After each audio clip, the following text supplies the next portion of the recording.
ಬೆಳಗ್ಗೆ morning routine ಹೇಗೆ start ಆಗುತ್ತೆ ನಿಮ್ದು ಡೇ? ಸೊ ಫಸ್ಟ್ ವಾರ್ಮಪ್ ಇಲ್ಲಿ ಬಂದಮೇಲೆ ಫಸ್ಟ್ ವಾರ್ಮಪ್ ಇಂದ ಸ್ಟಾರ್ಟ್ ಎಷ್ಟು ಆಗುತ್ತೆ. ಗಂಟೆಗೆ ಎದ್ದೇಳ್ತೀರಾ?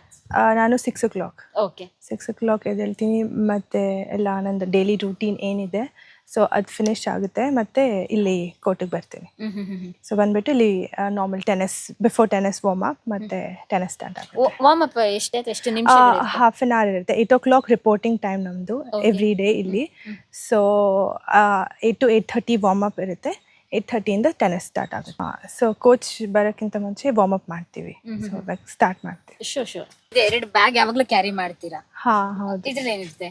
ಇದರಲ್ಲಿ ಟೆನ್ನಿಸ್ ರ್ಯಾಕೆಟ್ಸ್ ಇದೆ, ಮತ್ತೆ ನಂದು ವಾಟರ್ ಮತ್ತೆ ಟೆರಾ ಬ್ಯಾಂಡ್ಸ್ ಇದೆ.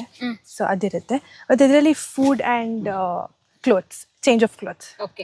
ಒಂದು ದಿನಕ್ಕಾಗರೆ ಎಷ್ಟು ಜೊತೆ ಕ್ಲಾತ್ಸ್ ನ ಚೇಂಜ್ ಮಾಡ್ತೀರಾ ನೀವು? ನಾನು 3 to 4 ಮಾಡ್ತೀನಿ, ಬಿಕಾಸ್ ನನಗೆ ಮಧ್ಯಾಹ್ನ ಫಿಟ್ನೆಸ್ ಇರುತ್ತೆ. ಸೊ ಅದಾದ್ಮೇಲೆ ಚೇಂಜ್ ಮಾಡ್ತೀನಿ. ಮತ್ತೆ ಮಧ್ಯಾಹ್ನ ಸೆಷನ್ ಇರುತ್ತೆ 2 to 5. ಸೊ ಅದಕ್ಕೆ ಮುಂಚೆನೂ ಮಾಡ್ತೀನಿ. ಸೊ ಸುರಭಿ, ಹಾಗಾದ್ರೆ ನೀವು ಯಾವಾಗ ರೆಸ್ಟ್ ಮಾಡ್ತೀರಾ? ನೀವು ಎಷ್ಟು ಗಂಟೆಗೆ ಒಂದ್ಸತಿ ರೆಸ್ಟ್ ಮಾಡ್ತೀರಾ? ಯಾವಾಗಲೂ ಕೂಡ 4 ಜೊತೆ ಬಟ್ಟೆ ಚೇಂಜ್ ಮಾಡ್ತೀನಿ ಅಂತ ಹೇಳ್ತಾ ಇದ್ದೀರಲ್ಲ? ಹೌದು. ಸೊ ಅಂದರೆ ಈವ್ನಿಂಗ್ ಆಫ್ಟರ್ 6 ಸ್ವಲ್ಪ ರೆಸ್ಟ್ ಮಾಡ್ತೀನಿ.